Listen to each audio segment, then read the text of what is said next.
It's really wonderful to see all of you here today. Thank you for joining us. I'd like to introduce you to some very special people. We have with us the CEO and the President of European University Cyprus, Dr. Hadjikyprianou.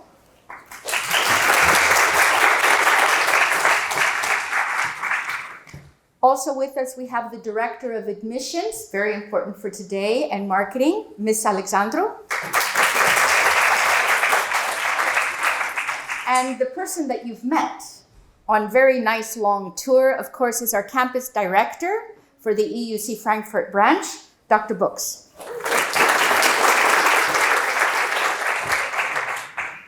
I'm thrilled that you're with us. For a very short time, I want to talk a little bit about studying medicine at EUC.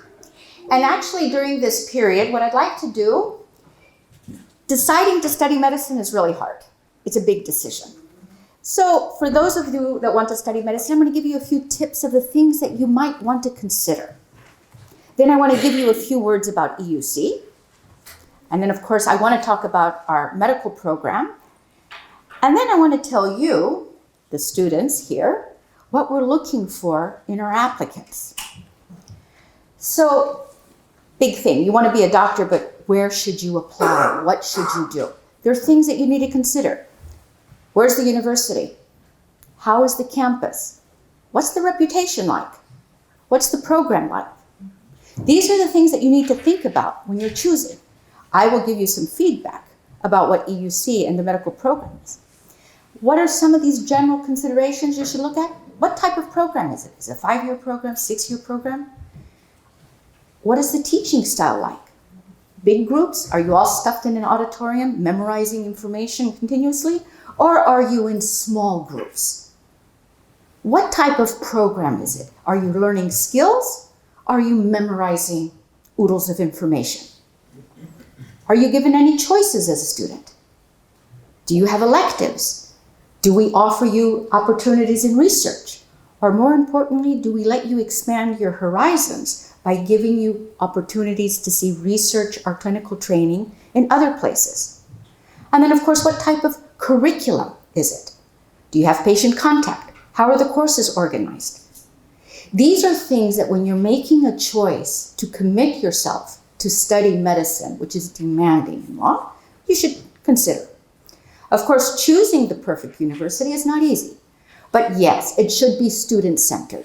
It should have personalized experiences, which now we know should be digital. It should have innovative teaching programs. The ratio of students to faculty should be small. So you're not one faculty member with hundreds and hundreds of students. And you should have opportunities for externships, for research. And yes, the curriculum should be engaging, among many other things. So these are the things that we think that you should consider. I think that you should consider when you're trying to apply. What about European University Cyprus? Well, one thing that you should know is that we're a very proud member of Galileo Global Education, one of Europe's largest educational groups. EUC School of Medicine, we have 2 campuses. We have our main campus, our original campus in Nicosia, the capital of Cyprus.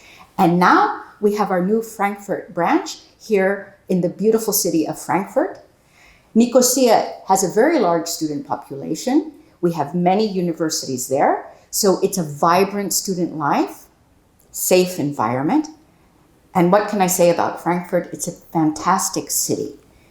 Of course, our branch is very close to the metro, so we're centrally located. You're not in the middle of nowhere.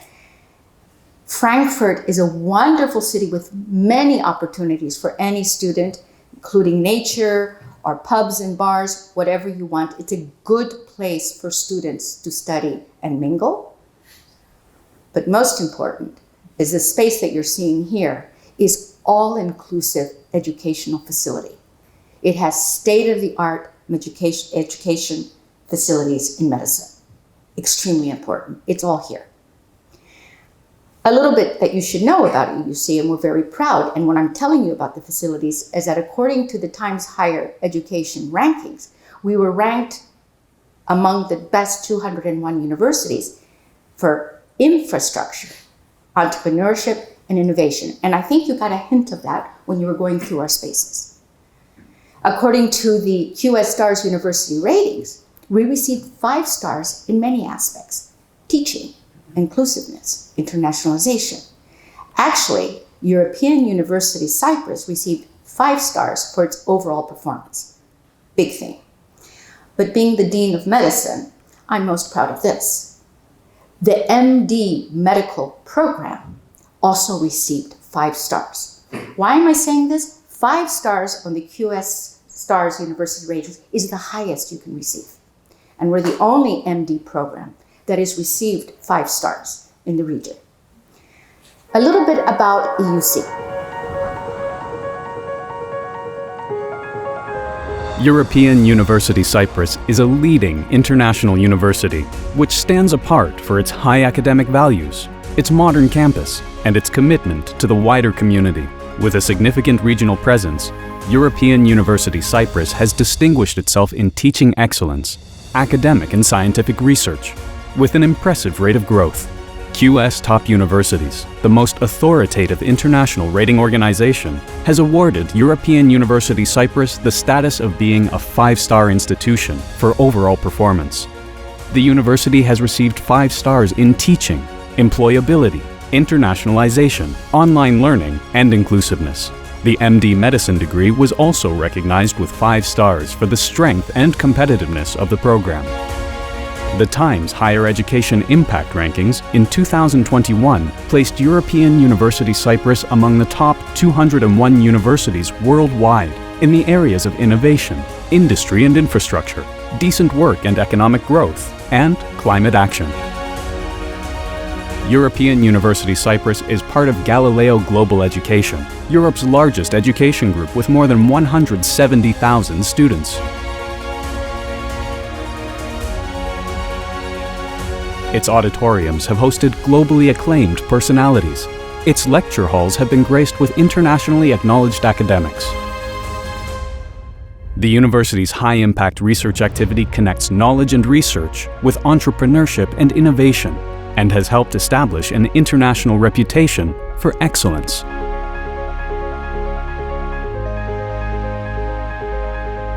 Take one step forward onto the unfolding path of your future.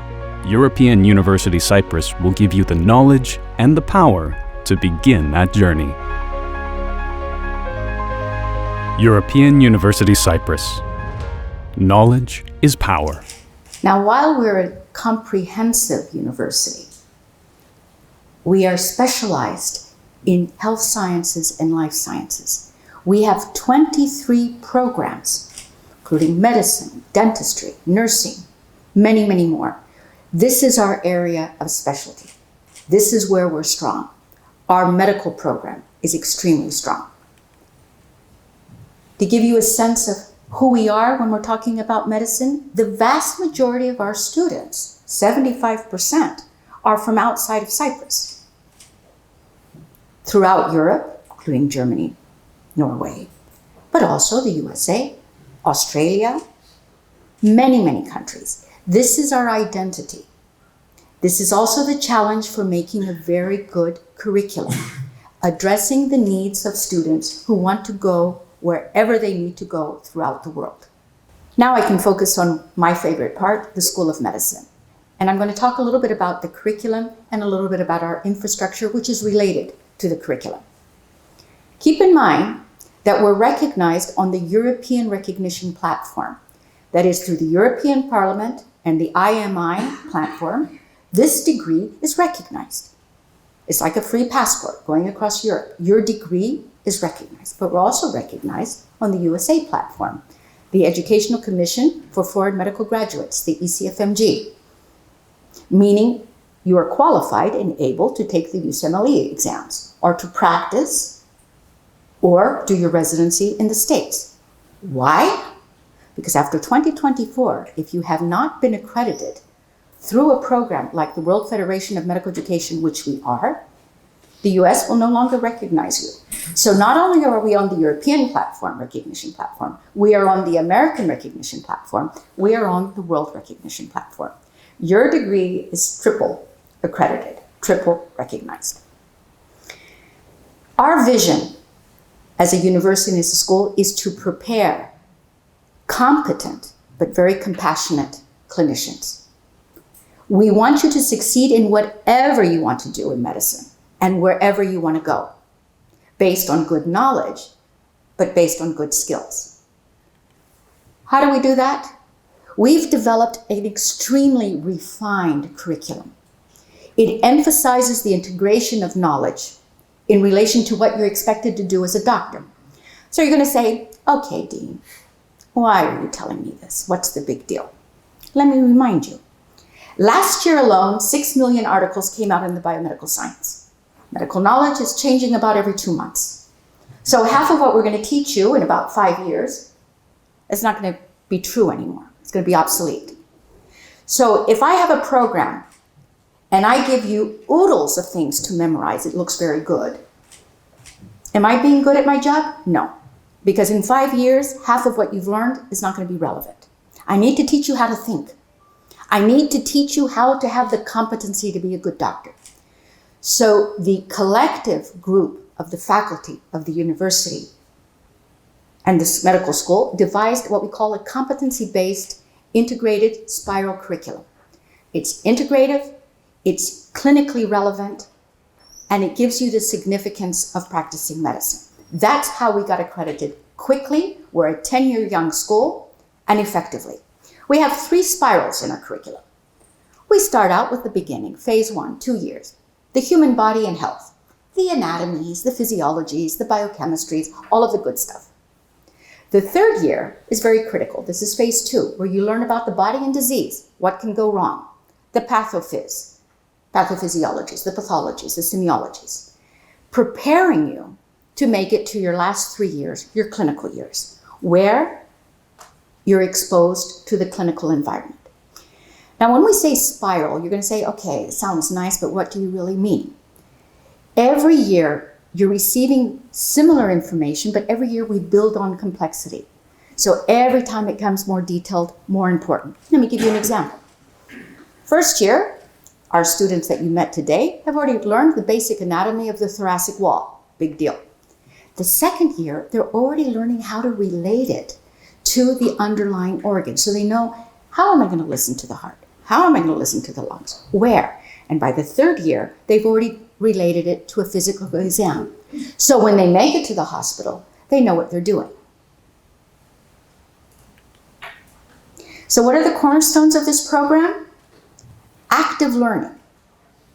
You're involved in your learning procedure, team-based learning, clinical skills, critical thinking. And now you understand why I say it. We don't want you to memorize everything. We want you to think. We want you to be able to adapt to the changes in knowledge. Early introduction to medical practice, and most important of all, advanced medical education. So now the question is, what am I talking about? What is advanced medical education? Here is what you saw upstairs, our simulation and skills training complex, which consisted of the high fidelity simulation, our Apollo, our outpatient consulting rooms, our procedural skills rooms, where you saw where students were able to do things, our standardized hospital suite. A structure which has received 2 international awards, both Best Educational Installations and Best Medical Solutions. What do these places do? In the human patient simulators, we have these high-tech mannequins, you saw Apollo, with all of the technologies that allow it to resemble a normal human and allows you to practice various medical situations in a team.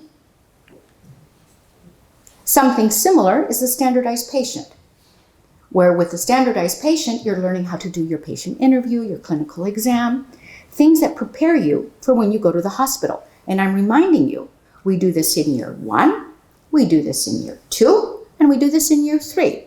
So when you make it to the hospital, you can hit the ground running. And very, very important are our task trainers, our skill trainers. First time a student puts in a line to take blood, find the vein, their hands are trembling. 1 time, 2 times, 3 times, at least they're trembling when they're using a model. And they can practice over and over and over. What does this do? They're not trembling so much the first time they see it on a patient. We say that a picture is 1,000 words, but a video is 10,000 words. So I want to show you a video of one of our colleagues, Aris Sangouridis, who will show you a little bit about what this means. Hello everyone, I'm Dr. Aris Sangouridis. I am here with my team, Philippos, who is a nurse, and Eleana, the midwife. We are at the final stages of delivering a baby from a very advanced human patient simulator. Her name is Victoria.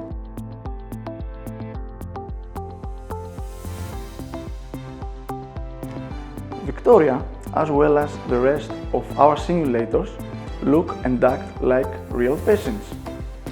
As you can see, we are in a room that is exactly like a real hospital room with all the equipment and monitors that you would normally expect to find there. And everything we see in the monitor has been programmed in a way that shows exactly what happens with every action we take, either correct or wrong. We have several simulator rooms with different mannequins. With each simulator, you are given the chance to practice real-life medical events or scenarios like delivering a baby, which we are currently performing here. So, what do we do here at the European University Cyprus? We guide you through this clinical experience as if it was a real medical event in the hospital. With this process, you learn to diagnose and treat patients, but more importantly, you learn from your mistakes before you deal with a real patient. At European University Cyprus, you practice on simulation from the first year of your studies. And by the time you get to the clinical training, which is in year 4, you will be experienced in a really wide range of medical scenarios. We are now in our simulated hospital world, where we have set up some of the stations we use to train our students to do various clinical skills. If you look around, you see exactly what you would see in a real hospital world, including all the equipment, even a nurse station. As you can see here, for example, Pani, she is performing a heart ultrasound.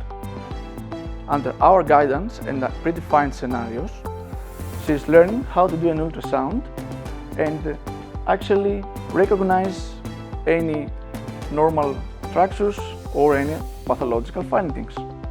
Further down, we can see Eleana, who is trying to insert a vein catheter. We have several other clinical skills, like here Philippos, who is trying to intubate a patient. Furthermore, you can also practice on urine catheter placement in male and female models. Mastering these clinical skills is very important, as it offers you, our students, a significant advantage when you are exposed to patients in hospitals and clinical practice. In other words, we provide you with a safe and controlled environment to practice basic and advanced skills before you start your clinical rotations in the hospital. So taking what Aris told them is that we have the procedures, the skills, so you can master them before you make it to the hospital and the outpatient. But then we also have the high fidelity complex simulation where you can learn to diagnose and treat and make all of the errors at this point before you go to the hospital. Very important tool for us. When you've passed through this, and this is up to the 3rd year, first year students are already doing simulation. Then they're ready for clinical training in year 4, 5, and 6. And our clinical training network is global. We want our students to experience primary care, secondary, tertiary care, inpatient, outpatient, emergency, specialty units, so that they have a global experience, along with their lectures and case presentations, as well as everything else that was going to be happening, advanced skills training and OSCEs. In Cyprus, we have a network of hospitals. Some of these hospitals we have exclusive relationships with. All of these hospitals allow a broad experience, and the same is our philosophy in Frankfurt. So by the 4th year, the students will have a broad spectrum that they can work with. Now, studying medicine is not easy. We have an extremely strong student support system. We have student advisors at the registrar's office. Those are the people that help you register for class, figure out what your program is going to be. But in terms of the academics, we have faculty that work with you through your first 3 years, your academic advisors, and your last 3 years, your clinical advisors. They follow your grade point average. They assist you and help you when you need a little extra study support. We want you to finish. We want you to do well. This is why we say we're student-centered. We'll work with you the entire time. And here you can see some of our faculty who are meeting with these students on a regular basis. So if I were to step back and say, what are the key features that make us good? Well, yeah, we have a multiplicity of teaching methods. We have a really nicely defined curriculum. We have a strong student support. We insist on active learning and early acquisition of skills and competencies. But is that enough to study medicine? We think we need something more. We want to give something more, and we do. We want to expose our students to something more. So we have developed with our own personal network, summer externship program, which is available to the students from the second year on. What is this? We allow students, we facilitate students to go for 2 weeks, up to 2 months, to gain experience in research, to gain experience in clinical placements. This is over and above the normal program. To give you a flavor of what I'm talking about, in the UK, you can go to Oxford for the transplantation unit. You can go to Imperial College for the diabetes unit. You can go to Shriners Hospital for children, for orthopedic procedures in children, and scrub in with some of the best orthopods in the US. In Israel, you can go to the lab of Ara Yonath, one of the Nobel laureates, and work in her lab, or in Aaron Shehanover, and work in his lab. Can you imagine when you graduate from medical school and you say that I was in the lab of a Nobel laureate for a summer, what that does to your CV? And of course, as you will learn in medicine, to our students, there's nothing more international than a disease, and we are actively involved as a university and as a school in national and international policy and policy making in terms of healthcare, but not only, also in terms of healthcare workforce education. We are partnered with the International Network for Healthcare Workforce Education, which means we guide how healthcare workers should be educated, be they doctors, be they nurses, be they physiotherapists, and as a unit, we're involved in healthcare policy. The EUC scientific profile for the School of Medicine goes one step further. We're a young school, 10 years young. Every year we host a multi-thematic international meeting where we bring in big names. Look at the names here. Nobel laureates. Maggie Yacoub, one of the best cardiothoracic surgeons in the world. Many more. These individuals who come and visit us know us. In most cases, end up becoming our honorary professors. Here you see Jean-Marie Lem on the bottom right. He was our first Insight lecturer for our graduate program. They actively participate with us. They open their labs. Shehanover opens his lab for student externships. He's going to be our graduation speaker. Sir Martin Evans was our graduation speaker last year. Sir Gregory Wynne. What am I telling you? I'm telling you that the scientific elite who protect their reputation are wanting to work with us, collaborate with us, share with us, which means a mutual respect. This is what EUC and the School of Medicine is. And this is what we strive for. Now, so the question is, for the young people here that I see, how do you get into medical school? Well, you heard from our great admissions officers outside, Elisa and Stefanos, what the prerequisites are and the academic records. But we have some other steps because for us, we're a student-centered school and we take this personally. We select each of you one by one based on what we think you are. So we look at your personal statement, we look at your recommendations, and we look at your interviews. So your question is, okay, what are we looking for in candidates? Well, it's about you. We want to know about you. And here is where Ms. Alexandru did something very wise for our school and our applicants, that we have webinars that tell you how to ace your interview, how to write a motivation letter, and other things, and what the program is about. When you're preparing for your motivation letter, when you're preparing for your interview, there are 3 areas that I'm going to give you a hint that you should prepare for. Know yourself, know who you're applying to, and certainly understand what it means to be a doctor. Know the career that you're getting into. So what about yourself? Why do you want to be a doctor? What is it that sets you apart? Why should we select you and not somebody else from 100 applicants? What do you know about the school? I just told you we're a competency-based program. How do you feel about that? Show that you've done your homework, and certainly indicate that you understand what you're getting into. Medicine is a life commitment. Now, once you make that commitment and you want to join us on a great journey, what is the journey like? Well, the beginning of the journey is the convocation. We have a student orientation where we give you the nuts and bolts about the program. What you're going to do, how you're going to do it, with whom you're going to do it. But part of that is also the white coat ceremony and pledging an oath. Okay, it's not the Hippocratic Oath. This is the oath where you say that you're going to dedicate yourself to the ethics and standards of being a good medical student. But the white coat ceremony is extremely symbolic because each of your faculty standing here is going to give you your first white coat. And basically when they give you that white coat and they put it on you, they say, okay, you're now under my guidance. I'm going to teach you for the next years. I'm going to walk with you step by step as you make yourself a medical doctor. Hopefully, you go successfully through these 6 years and we get down to the end, the commencement, the beginning, actually, the new beginning. Notice that in graduation, in commencement, there's a hooding.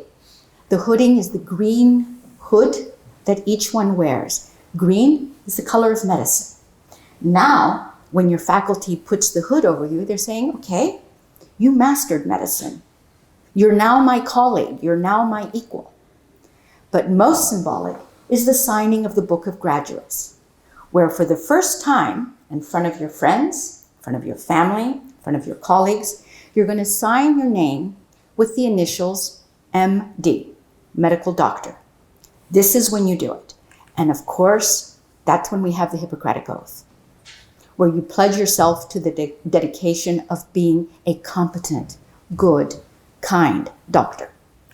It's a really tremendous journey, and this is only a milestone, and we will guide you and work with you in the next steps of your journey.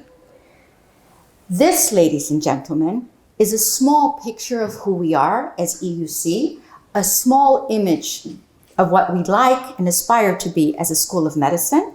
We're open to all of you for any questions. We hope that you will come and visit us again.